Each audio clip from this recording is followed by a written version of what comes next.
നമസ്കാരം. ഗുജറാത്തിലെ അഹമ്മദാബാദ് വിമാനത്താവളത്തിൽ നിന്നും ലണ്ടനിലെ ഗാറ്റ്വിറ്റ് വിമാനത്താവളത്തിലേക്ക് പുറപ്പെട്ട എയർ ഇന്ത്യ വിമാനം തകർന്നു വീണ വാർത്തയറിഞ്ഞ് ലോകവും രാജ്യവും അമ്പരന്നു നിന്നു. പിന്നീട് ഓരോ നിമിഷവും മരണത്തിൻ്റെ കണക്കുകളാണ് ഇങ്ങനെ പുറത്തേക്ക് വന്നത്. 230 യാത്രക്കാരും 12 ജീവനക്കാരും അടക്കമാണ് വിമാനത്തിൽ ഉണ്ടായിരുന്നത്.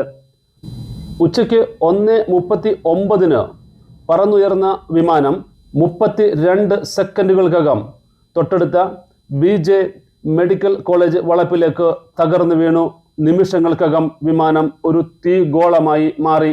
മനുഷ്യവാസ മേഖലയിലേക്ക് വിമാനം തകർന്നു വീണതോടെ വിമാനത്തിലുണ്ടായിരുന്ന യാത്രക്കാർ മാത്രമല്ല, വിമാനം തകർന്നു വീണ പ്രദേശത്തുള്ള നാട്ടുകാരായ നിരവധി പേരും മരണത്തിന് കീഴടങ്ങേണ്ടി വന്നു. അവസാനം ലഭിക്കുന്ന റിപ്പോർട്ടുകൾ അനുസരിച്ച് 290-ൽ പരം ആളുകൾ ദുരന്തത്തിൽ മരിച്ചു വീണു എന്നാണ് പറയപ്പെടുന്നത്. ഈ ദുരന്ത വാർത്ത കേട്ട് നടുങ്ങി നിൽക്കുമ്പോഴാണ് പ്രതീക്ഷയുടെ ഒരു പുൽനാമ്പ് പോലെ ഒരു മനുഷ്യൻ ഈ ദുരന്തത്തിൽ നിന്നും ജീവിതത്തിലേക്ക് നടന്നു കയറുന്നത് ലോകം കണ്ടത്.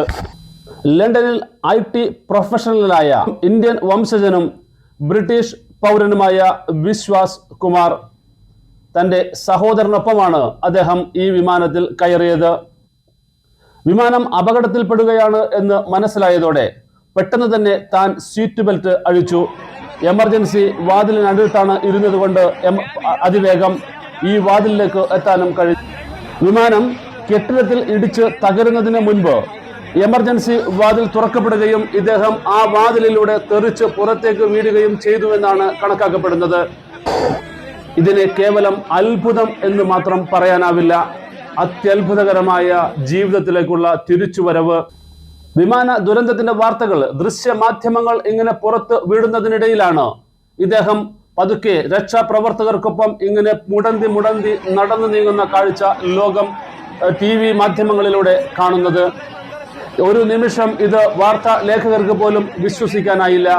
വിമാനത്തിൽ നിന്നും പുറത്തേക്ക് ചാടുമ്പോൾ കുടുംബം മാത്രമായിരുന്നു തൻ്റെ മനസ്സിലെന്നും പുറത്തെത്തി തിരിഞ്ഞു നോക്കുമ്പോൾ കെട്ടിടത്തിന് മുകളിൽ വിമാനം തീഗോളമായി മാറുന്നതാണ് താൻ കാണുന്നതെന്നും വിശ്വാസ് കുമാർ മാധ്യമ പ്രവർത്തകരോട് ആശുപത്രിയിൽ വെച്ച് പറഞ്ഞു.